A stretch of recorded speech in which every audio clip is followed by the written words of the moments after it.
Have you ever heard a story so wild, so unreal, that it makes you stop and wonder if fate picks certain people on purpose? I'm talking about the kind of story that punches you in the heart. Loyalty, struggle, pain, and a dog that refused to leave the only human he loved. Because listen, when you're homeless in New York City, you don't just lose your home. You lose people, you lose love, you lose the world. Folks don't look at you, they look past you. But your dog stays when everybody else disappears. And tonight, I'm about to tell you how a man who had nothing, no home, no money, no hope, and a dog who had only him, ended up stumbling into $1 billion because of one insane, unbelievable moment.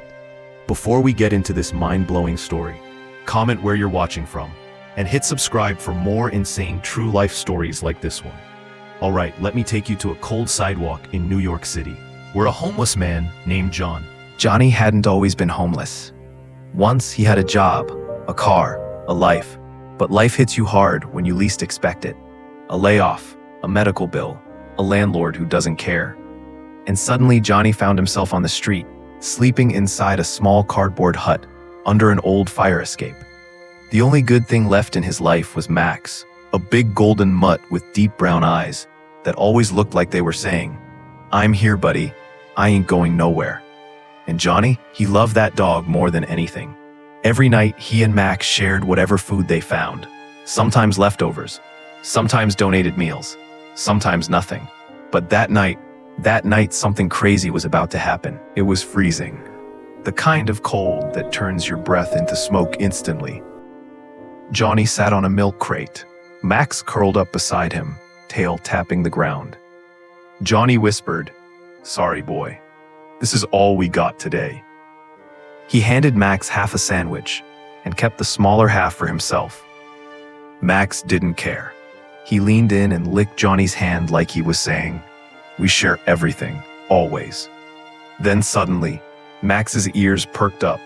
He raised his head, sniffing the air. "Max, what is it, boy?" Max slowly walked toward a dirty metal waste drum near the corner. He stuck his nose inside, then pulled out something. A woman's handbag.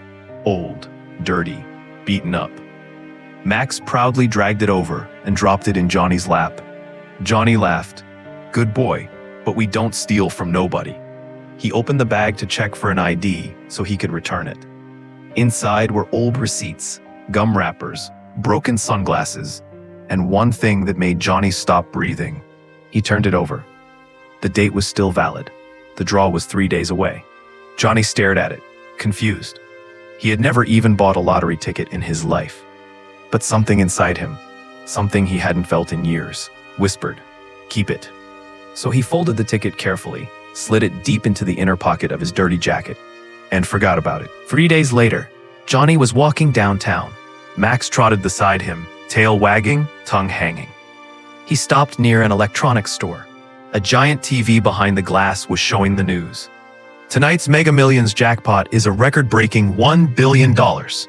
Johnny froze. His heartbeat slammed against his ribs. He reached into his jacket. Hands shaking, pulled out the ticket. The draw began. 1 number, 2 numbers, 3. Johnny's eyes went wide. 4, 5. His breath stopped. The mega ball dropped on screen. It matched. The ticket, his ticket, won $1 billion. He dropped to his knees. People walking past stared. Some thought he was having a breakdown. Max barked and nudged him, worried. Johnny whispered, tears falling, "Max, boy, we did it. We actually did it." It took hours for the lottery office to even believe him. A homeless man winning the biggest jackpot in decades? But they checked everything. The serial number, the signature, the location, and it was real. 100% real. When Johnny walked out of the office, he wasn't a homeless man anymore. He was a billionaire. People who used to walk past him, people who used to ignore him, now smiled at him, talked to him, loved him. Funny how money makes fake friends appear instantly. But Johnny didn't care. He only cared about Max, the dog who found the ticket, the dog who stayed through hell, the dog who saved his life. Johnny bought a luxury apartment overlooking Central Park, and the first thing he said when he carried Max inside was, "Welcome home, buddy. You earned this more than I did." Max wagged his tail like crazy, running on the soft carpet like it was heaven. Johnny didn't waste his money. He started small businesses, a food truck, a dog care center, and eventually real estate. He hired homeless people, gave them jobs, gave them hope. Every night he looked at Max and said, "You saved me, so now I'm going to save others." Johnny never forgot where he came from. He never forgot the cold streets, the empty nights, the pain, or the one friend who never left him. Max changed his life, not because of luck, but because of loyalty.